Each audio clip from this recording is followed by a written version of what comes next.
क्या आप जानते हैं यीशु मसीह का जन्म किस महीने और किस तारीख को हुआ है? मैं जानता हूँ आप बोलते कि आशीष भाई यार 25 दिसंबर को तो जन्म नहीं है, बाइबल में कोई डेट नहीं है, लेकिन इतिहास में डेट है यीशु मसीह के जन्म का। आज जानेंगे इस वीडियो में। इतना ही नहीं, आज ये भी जानेंगे कि यीशु मसीह के जन्म, यीशु मसीह के पुनरुत्थान, ये सब इतिहास में रिकॉर्ड किया है। इतना ही नहीं, ये भी जानेंगे कि यीशु मसीह के जन्म के समय में पूर्व से जो मजूसी, ज्योतिषी या फिर वाइज मैन यीशु को मिलने गए थे, यीशु की महिमा करने यीशु के जन्म के समय में, वे किस देश के थे ये भी जानेंगे। और ये वीडियो आपकी होश उड़ा देगा, इस वीडियो को जरूर देखिएगा। तो चलिए शुरू करते हैं। तो प्रभु यीशु मसीह के नाम से एक बार फिर आप लोगों को जय मसीह की।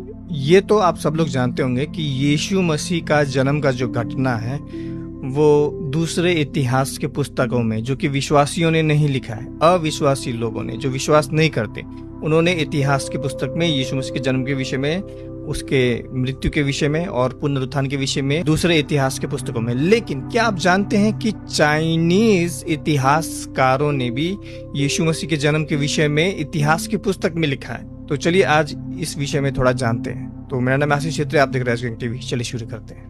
तो यीशु मसीह का जो जन्म है इसे इजरायली लोगों ने रिकॉर्ड किया है, जो कि हमारे सामने है। मत्ती 2:1-2 में जब हम पढ़ते हैं तो यहाँ पे यहूदी लोग यीशु मसीह के जन्म के विषय में रिकॉर्ड कर रहे हैं कि यीशु मसीह के जन्म के टाइम में वाइज मैन कहा गया है। वाइज मैन अंग्रेजी बाइबल में और हिंदी बाइबल में कहा गया है पूर्व से आए हुए ज्योतिषी। ओके, यानी ईस्ट से आए हुए ज्योतिषी ये पहुंचते हैं पूर्व देश से, इजराइल को पहुंचते हैं और वहां पे जाके लोगों से पूछते हैं इजराइल में कि यहूदियों का राजा कहाँ है, हम उसकी महिमा करने आए, उसकी जय जयकार करने आए।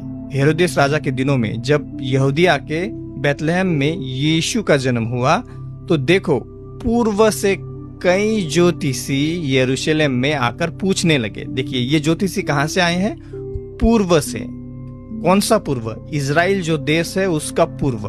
तो जब हम यहाँ देखते हैं तो यहाँ पे देखिए ये है इजराइल। ओके, और इजराइल का पूर्व होता है, पूर्व में आता है भारत, चाइना, भूटान, नेपाल, ये सब आते हैं। तब इन सब देशों में से कौन सा देश के वे ज्योतिषी थे, अर्थात वाइज मैन थे, बुद्धिमानी व्यक्ति थे, जो बेथलेहम इजराइल को पहुंचे यीशु मसीह के जन्म के टाइम में तारे को देखते हुए? ये है चाइना। ठीक है, ये चाइना क्यों है? भारत क्यों नहीं है? भूटान क्यों नहीं है? नेपाल क्यों नहीं है? पाकिस्तान क्यों नहीं है? ठीक है, बांग्लादेश क्यों नहीं है? श्रीलंका क्यों नहीं है? ये सब मैं आपको बताऊंगा।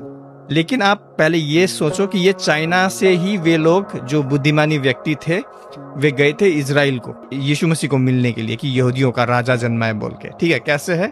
आकर पूछने लगे कि यहूदियों का राजा जिसका जन्म हुआ है कहाँ है, क्योंकि हमने पूर्व में उसका तारा देखा है। ये बात नोट कीजिए, हमने पूर्व में उसका तारा देखा है।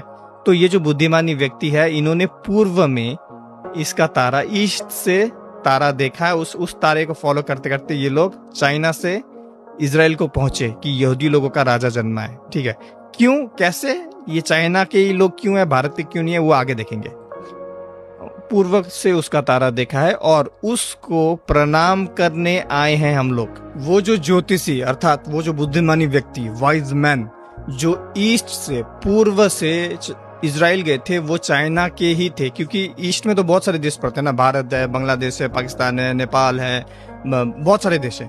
तो वो चाइना से ही क्यों गए थे? इसके ऊपर ना इतिहास में एक नया तारा देखा बोल के इतिहासकारों ने, चाइनीज इतिहासकारों के 5 रिकॉर्ड से, ये सबसे पहला है। 5 चाइनीज इतिहासकारों में से एक इतिहासकार कहता है कि तीसरे महीने के राजा आई के तीसरे साल में, जब राजा जो कि हान डायनेस्टी का राजा था, एम्परर था, एक तारा एल्टर के साथ में दिखाई दिया। ये एल्टर क्या है हम आगे देखेंगे।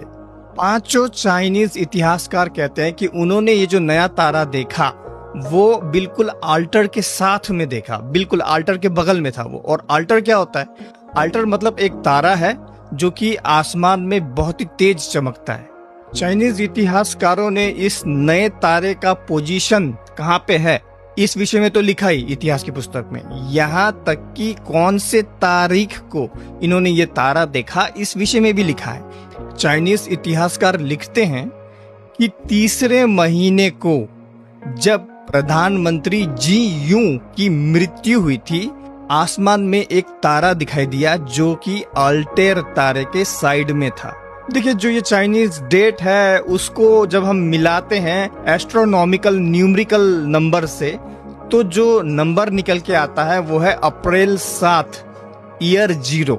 वेल, जो लोग नहीं जानते कि एस्ट्रोनॉमिकल ईयर नंबरिंग क्या होता है, वो वैज्ञानिक जो होते हैं जो तारों को देखते हैं क्या है क्या नहीं है, क्या है कैसा है ऊपर, वे लोग भाई इस नंबर का इस्तेमाल करते हैं। जो डेट हम लोग इस्तेमाल करते हैं उस हिसाब से टोटली अलग है एस्ट्रोनॉमिकल न्यूमेरिकल ईयर्स जो ये लोग कर रहे हैं ना, ये लोग करते हैं, ये बिल्कुल अलग है। यहाँ पे ईयर 0 का मतलब हमारे हिसाब से जो कैलेंडर हम लोग यूज करते हैं उस हिसाब से है 1 पहला BC।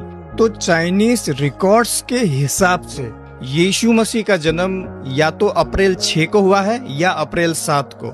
वेल, ये डिपेंड करता है कि आप पृथ्वी के किस हिस्से में रहते हो। अगर आप ईस्ट में रहते हो, यहाँ पे पूर्व की तरफ रहते हो, चाइना, बांग्लादेश, नेपाल, पाकिस्तान, इस तरफ पूर्व की तरफ अगर आप रहते हो तो अप्रैल 6 को यीशु मसीह का जन्म हुआ है। और अगर आप वेस्ट में रहते हो, अमेरिका, कनाडा, वो सब साइड में रहते हो, तो अप्रैल 7 में यीशु मसीह का जन्म हुआ है। क्योंकि पहले रात होता है, दिन होता है, अलग अलग होता है ना, दिन रात अलग अलग। अभी यहाँ पे दिन है तो वहां पे रात है, तो उस हिसाब से। और ये बात शैतान के पुजारी भी अच्छे से जानते हैं कि यीशु मसीह का जन्म अप्रैल के महीने में हुआ है। इसीलिए आप लोग देखिएगा कि अप्रैल के महीने को इन्होंने एक पर्व बनाया है, एक सेलिब्रेशन इन्होंने क्रिएट किया है शैतान के पुजारियों ने। वो क्या है? अप्रैल फूल। यानी जो लोग यीशु मसीह पे विश्वास करने वाले हैं वो सब क्या है? फूल है, बेवकूफ है। इतना ही नहीं बल्कि बाइबल के विद्वान और यहूदी लोग भी यही मानते हैं कि यीशु मसीह का जन्म निसान के महीने में यीशु मसीह का जन्म हुआ है। निसान का महीना हमारे कैलेंडर के हिसाब से अप्रैल का महीना ही होता है। और चाइनीज इतिहासकारों ने भी अप्रैल के महीने को ये रिकॉर्ड किया है कि उन्होंने नया तारा देखा। तो हम ये कह सकते हैं कि यीशु मसीह का जन्म अप्रैल के महीने में ही हुआ है, ऐतिहासिक प्रमाण है। और इंटरेस्टिंगली जो हिब्रू पास ओवर है, अर्थात हिब्रू फसे का पर्व, जब वो मेमने को काट के उसका मांस वास खाते थे, तो ये जो पास ओवर है, हिब्रू पास ओवर जो फसे का पर्व है, इसकी शुरुआत भी हुई थी अप्रैल 6 को। क्या ये कोई इत्तेफाक है? बिल्कुल नहीं। चलिए अब हम इतिहास में चिन्ह ढूंढते हैं कि यीशु मसीह के मृत्यु और यीशु मसीह के पुनरुत्थान के विषय में चाइनीज इतिहासकारों ने क्या लिखा है। देखिए, जब हम बाइबल पढ़ते हैं, विशेष करके लूका की पुस्तक ल्यूक 23:44 में, तो वहाँ साफ साफ बताया गया है कि यीशु मसीह के मृत्यु के समय, जैसे यीशु मसीह की मृत्यु हुई तो क्या हुआ? पूरे पृथ्वी में अंधकार हो गया था। और ये अंधकार कितने देर तक रहा? इसका जवाब हमें मिलता है मत्ती की पुस्तक चैप्टर नंबर 27 वर्स नंबर 45 में। ये अंधकार शुरू हुआ 6वें घंटे से लेकर 9वें घंटे तक, यानी 6, 7, 8, 9 करीबन 3 घंटे अंधकार रहा पूरे पृथ्वी में।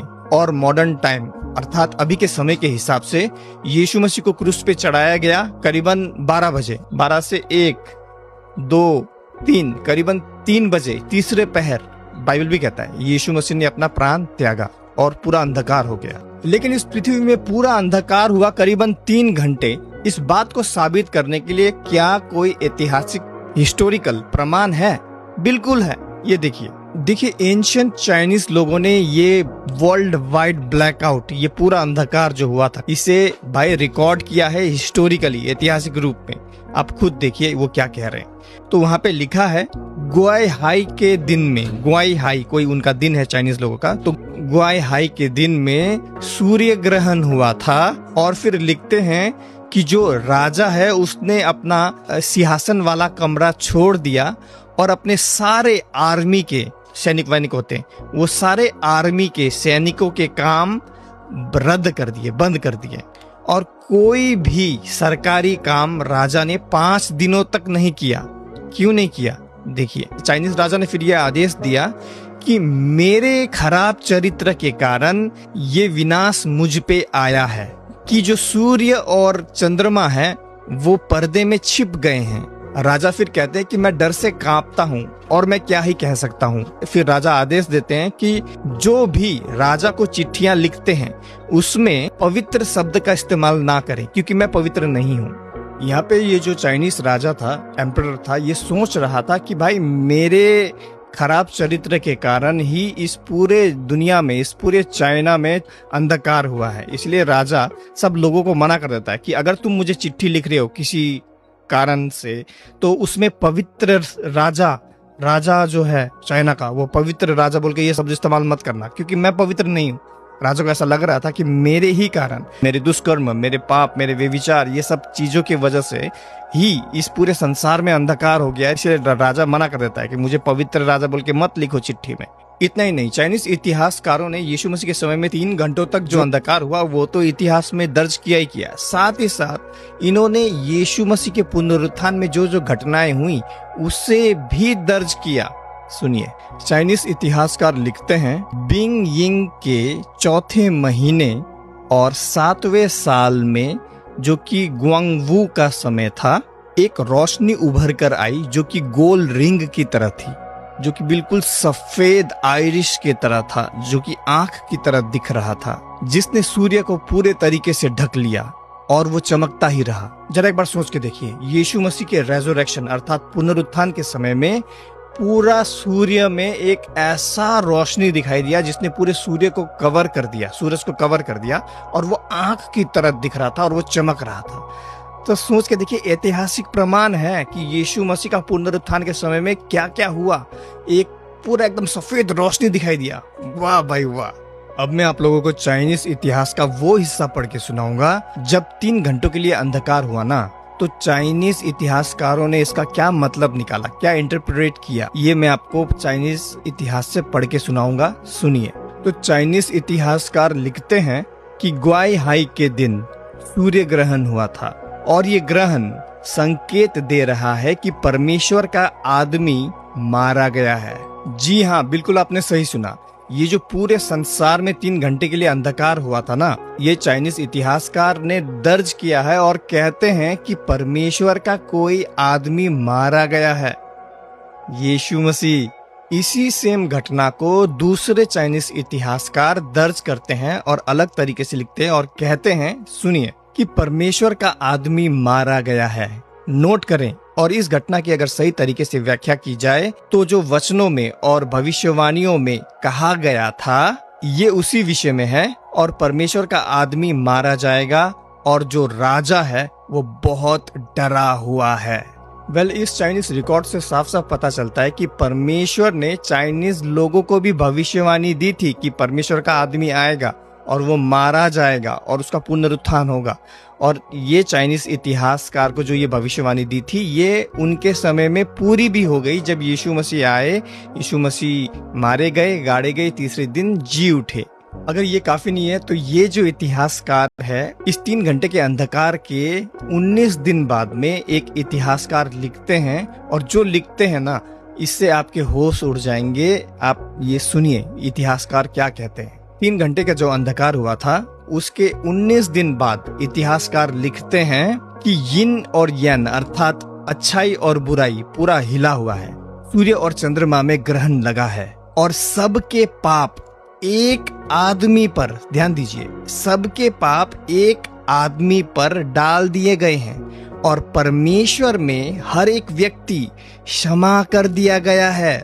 इतना ही नहीं, फिर ये चाइनीज शाही लेखक या इतिहासकार ये कहते हैं कि हमारे व्यवस्थित राज्य के लेखक के तौर पर उस नेक और आगे बढ़ने वाले चरवाहे को, देखिए, आगे बढ़ने वाले चरवाहे को देखते हुए मैं ये संदेश सार्वजनिक अर्थात पब्लिक कर रहा हूं और इसे आगे भेज रहा हूं ताकि यह नजारा सबको पता चल सके कि क्या हुआ था। तो चाइनीज इतिहासकारों ने अपने इतिहास के पुस्तक में साफ साफ उनको परमेश्वर की तरफ से ये चिन्ह मिल चुका था कि भाई एक भविष्यवक्ता या एक परमेश्वर की तरफ से एक आदमी आएगा जो हम सब के पापों के लिए मरेगा, और वो मरा, ये लोग कंफर्म करते हैं चाइनीज इतिहासकार। और वो एक शेपर्ड होगा अर्थात एक चरवाहे के रूप में आएगा और सारा पाप उस पे डाल दिया जाएगा, जो कि वो कह रहे हैं कि डाल दिया चाइनीज इतिहासकार, सारा पाप उस पे डाल दिया, और उस व्यक्ति के द्वारा हम सब को क्या मिली, हम सब इंसानों को क्षमा मिली है हमारे पापों के लिए। तो देखो, चाइना में भी भाई चाइनीज इतिहासकार हिस्टोरिकल एविडेंस है कि यीशु ही परमेश्वर है, परमेश्वर का पुत्र है। जो कोई भी उस पे विश्वास करेगा उसके सारे पाप माफ हो जाएंगे। और ये जो इतिहासकार है, ये कोई भी ऐसा वैसा इतिहास